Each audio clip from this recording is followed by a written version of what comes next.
Hi traders, welcome to concept. आज हम सीखेंगे swing trading and day trading. हम सीखेंगे कुछ अलग अलग स्ट्रैटेजीज जो हम स्विंग ट्रेडिंग में इस्तेमाल कर सकते हैं और कुछ ऐसे स्ट्रैटेजीज जो हम डे ट्रेडिंग में इस्तेमाल कर सकते हैं। तो सबसे पहले हम समझते हैं swing trading and day trading होता क्या है। तो स्विंग ट्रेडिंग यानी कि जो मार्केट में स्विंग्स होते हैं, तो ये स्विंग्स कुछ दिनों के लिए हो सकता है या कुछ हफ्तों के लिए हो सकता है। तो इन स्विंग्स से हमको प्रॉफिट कमाने का जब एजेंडा होता है तब हमें इसे स्विंग ट्रेडिंग कहते हैं। तो स्विंग ट्रेड्स जो होते हैं हमारे जनरली वो कुछ दिन से लेकर कुछ हफ्तों तक वैलिड रह सकते हैं। यानी कि let's say for an instance मैंने आज एक ट्रेड क्रिएट किया 8 ऑफ सितंबर को। मैंने इसे कवर अप किया by let's say 15th of सितंबर। तो ये हो गया मेरे लिए एक स्विंग ट्रेड जहां पर मैं वो पोजीशन में बना रहा हूँ कुछ दिनों के लिए या हो सकता है कुछ हफ्तों के लिए। ठीक है, यहाँ पर मेरा आइडिया क्लियर है कि मैं बहुत छोटा सा प्रॉफिट के लिए नहीं आया हूँ। मैं यहाँ पर अंडरलाइन में एक बड़ा मोमेंटम होने के लिए आया हूँ, राइट। यानी कि लेट्स से कि मेरा व्यू है कि आने वाले कुछ 10-15 दिन में कोई एक स्टॉक 6-7% ऊपर जा सकता है। तो वो क्या एक स्विंग ट्रेड। जब मैं डे ट्रेडिंग की बात करूं, डे ट्रेडिंग यानी क्या, मैंने सेम दिन पर पोजीशन लिया एंड सेम दिन पर मैंने निकाल दिया। लेट्स से मैंने 11:30 के आसपास एक पोजीशन क्रिएट किया, तेजी हो या मंदी हो मैंने एक पोजीशन क्रिएट किया एंड लेट्स से मैंने उसे 12:30 या 1 बजे तक उसे निकाल दिया, उसे एग्जिट कर दिया।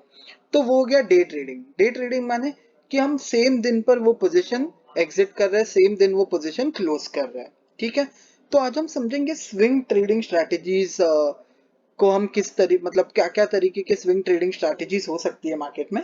बट सबसे पहला तो जब आप स्विंग ट्रेडिंग की बात करते हैं तो हमको डायरेक्शन आइडेंटिफाई होना बहुत जरूरी है। तो हम डायरेक्शन कैसे आइडेंटिफाई कर सकते हैं, तो मैं एक सिंपल सा लॉजिक इस्तेमाल करता हूँ जो है long and long unwinding pattern तेजी के लिए, short and short covering pattern मंदी के लिए। तो यहाँ पर मैं बिल्टअप स्क्रिप्ट में आया हूँ कॉन्सेप्ट में। तो आपको नजर आएगा लॉन्ग जो एल से इंडिकेट किया गया है। एल यू बताएगा हमको वो इंस्ट्रूमेंट में लॉन्ग अनवाइंडिंग हुआ है।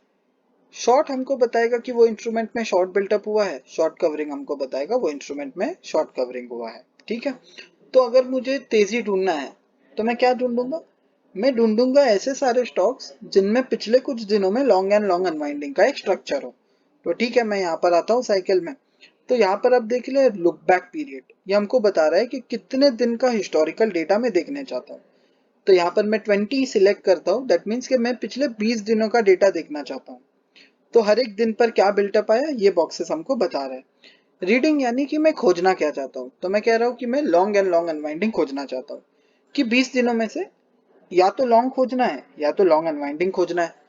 काउंट मुझे पूछ रहा है कि कितना दिन का आप लॉन्ग या लॉन्ग अनवाइंडिंग खोजना चाहते हो, 10 दिन, 15 दिन, 14 दिन, जो भी है। मैं कह रहा हूँ कि 14 दिन का मुझे लॉन्ग या लॉन्ग अनवाइंडिंग ढूंढना है। यानी कि मुझे सारे ऐसे स्टॉक्स चाहिए मेरे रेडार लिस्ट पर जिनमें पिछले 20 दिनों में मिनिमम 14 दिन या तो लॉन्ग हुआ या लॉन्ग अनवाइंडिंग हुआ।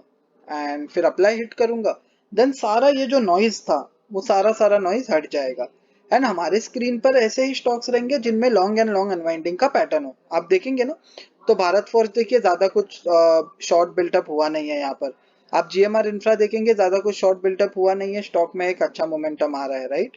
एनटीपीसी आप देख लीजिएगा, राइट, एक अच्छा मोमेंटम आ रहा है एनटीपीसी में भी। तो एक बार आपको ये मैं बताता हूँ ये हिस्टोरिकल बिल्टअप्स, तो यहाँ से हम स्कैन कर सकते हैं। By the way, built up cycle से हम ऐसे इंस्ट्रूमेंट्स, ऐसे स्टॉक्स या इंडाइसेस को स्कैन कर सकते हैं जहां पर एक ट्रेंड हो, जहां पर एक क्लीन लॉन्ग या लॉन्ग अनवाइंडिंग पैटर्न। अगर मंदी करना है तो मैं क्या ढूंढूंगा, शॉर्ट या शॉर्ट कवरिंग का पैटर्न। ठीक है। अभी ऑब्वियसली इतने सारे स्टॉक्स है तो मैं हर एक में जाकर तो ट्रेड बना नहीं पाऊंगा। तो मैं क्या करूंगा, और एक टैब पर कॉन्सेप्ट ओपन करूंगा एंड लेट्स से हिस्टोरिकल। तो अभी यहाँ पर तो जो हम देख रहे हैं वो हर एक इंस्ट्रूमेंट का डेटा है, राइट। मतलब एक स्क्रीनर जैसे बन गया है कि इतने सारे स्टॉक्स है जिनमें लॉन्ग या लॉन्ग अनवाइंडिंग हुआ है 14 दिनों के लिए। अभी मैं यहाँ से क्या अचीव करूंगा, यहाँ से मैं एक चीज अचीव करूंगा कि मैं देखूंगा कि लेट्स से एस्कॉर्ट्स है तो एस्कॉर्ट्स में क्या बिल्टअप आ रहा है। तो लेट्स से एस्कॉर्ट्स यानी कि एस्कॉर्ट्स में एक्चुअली क्या हो रहा है वो देखूंगा मैं। तो लेट्स से एनटीपीसी है, तो लेट्स से एनटीपीसी देखिए। अभी एनटीपीसी में क्या हुआ, काफी दिनों से स्टॉक कंसोलिडेशन में था बट वहां पर लॉन्ग बिल्टअप्स हो रहे थे। वन फाइन डे जो है 1 सितंबर को एक ब्रेकआउट आया, उसमें एग्रेसिव लॉन्ग बिल्टअप हमको नजर आए एंड हार्डली कुछ शॉर्ट नजर आए, यानी कि 2 ही शॉर्ट बिल्टअप नजर आए हमको काफी सारे दिनों में एनटीपीसी में। तो बेसिकली अगर मुझे स्विंग ट्रेड करना है तेजी के साइड पे तो मुझे लॉन्ग लॉन्ग अनवाइंडिंग स्ट्रक्चर ढूंढना है, मंदी ट्रेड करना है then short short covering structure ढूंढना है। अभी एक प्रॉब्लम ये आती है जब हम स्विंग ट्रेड करते हैं तो उसमें कैसा होता है कि टाइम इन्वॉल्व होता है, तो थीटा डीके के लिए अकाउंट करना पड़ता है। देन अगर हम स्ट्रैटेजी में काफी दिन के लिए बने रहेंगे देन हमको जो इम्प्लाइड वोलेटिलिटी का इम्पैक्ट है उसके लिए भी अकाउंट करना पड़ेगा कहीं ना कहीं पर। तो सबसे बेस्ट सोल्यूशन बताता हूँ मैं जो मैं यूज करता हूँ, जिसका नाम है ऑप्टिमाइजर।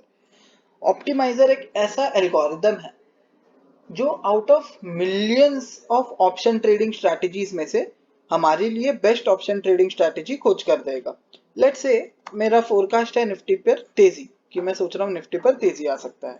आप मंदी सिलेक्ट कर सकते हैं, इधर वे सिलेक्ट कर सकते हैं, ऑसिलेट सिलेक्ट कर सकते हैं। मैं कह रहा हूँ कि ये जो मेरा फोरकास्ट होगा वो अगले कुछ दिनों 13 सितंबर तक होगा, ठीक है।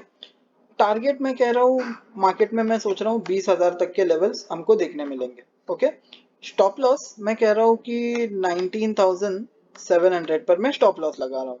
देन ऑप्शनल पैरामीटर्स में हम इनपुट डाल सकते हैं, जैसे कि हमारा कैपिटल क्या है, हम रिस्क कितना लेने चाहते हैं वो स्ट्रैटेजी में। लेट्स से मेरा रिस्क कैपिटल 5,000 है, यानी कि ये स्ट्रैटेजी में 5 लाख का कैपिटल में एक स्ट्रैटेजी में डालने रेडी हूँ, लेकिन उसके सामने मैं सिर्फ 5,000 का रिस्क लेने तैयार हूँ। डिफाइन लॉस स्ट्रैटेजी चाहिए मुझे कि जो भी स्ट्रैटेजी मेरे स्क्रीन पर आता है उसमें डिफाइन लॉस हो, and just hit apply. Apply hit करने पे हमारे स्क्रीन पर टॉप 5 बेस्ट स्ट्रैटेजीज आ जाएंगे, जहां पर एक स्टैटिस्टिकल एज मिल रहा है हमको। तो यहाँ पर अगर हम क्लिक करेंगे बुल कॉल स्प्रेड में तो हमको नजर आएगा कि हमको एक्चुअली ट्रेड क्या करना है ना। देन हमको टारगेट यानी 20,000 आता है निफ्टी में, देन कितना पैसा आएगा तो रफली 6,500 आएगा मुझे। स्टॉप लॉस हो भी गया तो 4,800 रुपया मेरे से ये लेकर जाएगा। तो I am still at a better reward to risk, यानी कि मैं जब कमा रहा हूँ तो ज्यादा कमा रहा हूँ, जब खो रहा हूँ तो कम खो रहा हूँ। तो ऑब्वियसली आप अभी आपका फोरकास्ट और बेटर करेंगे। अभी तो हम काफी करीब टारगेट रखकर काफी दूर स्टॉप लॉस रखा है हमने, इसीलिए ये और भी एम्पलीफाई हो सकता था नहीं तो। But this is how it is, जहाँ पर हम देख पा रहे हैं कि यहाँ से हम पे ऑफ भी एनालाइज कर सकते हैं। तो ये हो गया स्विंग ट्रेडिंग। तो सिंपल सोल्यूशन है, बिल्टअप से हमको व्यू बनाकर ऑप्टिमाइजर में वो व्यू का इनपुट देना है एंड ऑप्टिमाइजर हमको स्ट्रैटेजी बना करके दे देगा। आते हैं डे ट्रेडिंग पर, ठीक है। तो डे ट्रेडिंग में स्ट्रैटेजी पार्ट में पहले क्लियर कर देता हूँ। स्ट्रैटेजी पार्ट बहुत सिंपल है। मैं अगर एक मोमेंटम ट्रेड करना चाहता हूँ इंट्राडे में तो मेरा सिंपल स्ट्रैटेजी होगा कॉल ऑप्शन खरीदो तेजी के लिए, एंड मंदी करना है देन मेरे लिए मेरा सिंपल स्ट्रैटेजी होगा पुट ऑप्शन बाइंग। तो अभी डायरेक्शन कैसे आइडेंटिफाई करें, तो काफी तरीके के अलग वेज हो सकते हैं, अलग अलग तरीके हो सकते हैं। तो ऑब्वियसली मैं ये दो इंडिकेटर्स यूज करता हूँ जिनका नाम है buyer initiated quantity and seller initiated quantity. ये हमको बताएगा कि कितना क्वांटिटी बायर ने आस्क पर जाकर खरीदा, एंड सेलर इनिशिएटेड क्वांटिटी हमको बताएगा कितना सेलर ने बिड पर जाकर बेचा। आप देख पा रहे हैं यहाँ पर एक ब्रेकआउट हुआ एनटीपीसी में।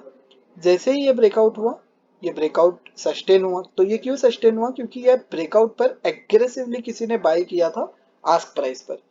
तो 20,400 क्वांटिटीज या फिर 2,04,000 क्वांटिटीज यहाँ पर आस्क प्राइस पर जाकर किसी ने खरीदा, केवल 54,000 क्वांटिटीज किसी ने बिड पर जाकर बेचा।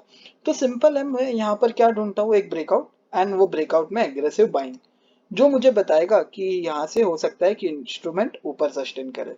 तो कुछ अच्छे मूव्स मैंने कैच किए थे बैंक निफ्टी फ्रंट पे भी, तो क्लियर है यहाँ से। सो यहाँ पर अगर आप देख पा रहे तो काफी सारा आपको बाइंग नजर आएगा। देखिए यहाँ पर ये जो स्पाइक्स है ग्रीन कलर के, वो आपको बता रहा है कि बायर्स एग्रेसिव है बैंक निफ्टी पर कहीं ना कहीं, राइट। एंड जैसे ये बायर्स एग्रेशन हमको नजर आता है, जैसे ही एक ब्रेकआउट आता है एक अच्छा मूव हमको देखने मिलता है बैंक निफ्टी फ्रंट में। एंड सिमिलरली आप मंदी के साइड पर देखेंगे, देन जहाँ कहीं पर भी आपको एग्रेसिव सेल ऑफ नजर आ रहा है तो डे लो ब्रेक हुआ, एग्रेसिव सेलिंग आया एंड बैंक निफ्टी में गिरावट हमको देखने मिली। तो ये बेसिकली हर एक इंस्ट्रूमेंट पे काम करता है, as long as instrument liquid हो देन वहां पर ये काम करता है। देन हम मूविंग एवरेज का भी यूज कर सकते हैं, एक stop loss and you know एक स्टॉप लॉस की तरह मैं इसे यूज कर सकता हूँ। जैसे कि लेट्स से मैंने ये ब्रेकआउट पर एंट्री बनाया कि एग्रेसिव बाइंग आया या आस्क प्राइस पर, मैं खड़ा रहूंगा ट्रेड में। कब तक खड़ा रहूंगा? जब तक ये मूविंग एवरेज के नीचे क्लोज नहीं होता है तब तक। काफी लोग हमारे जो पार्टिसिपेंट्स है वो एक्सपोनेंशियल मूविंग एवरेज भी यूज करते हैं, तो उसमें कोई ज्यादा डिफरेंस नहीं आएगा क्योंकि हम इसे 1 मिनट का चार्ट पर देख रहे हैं।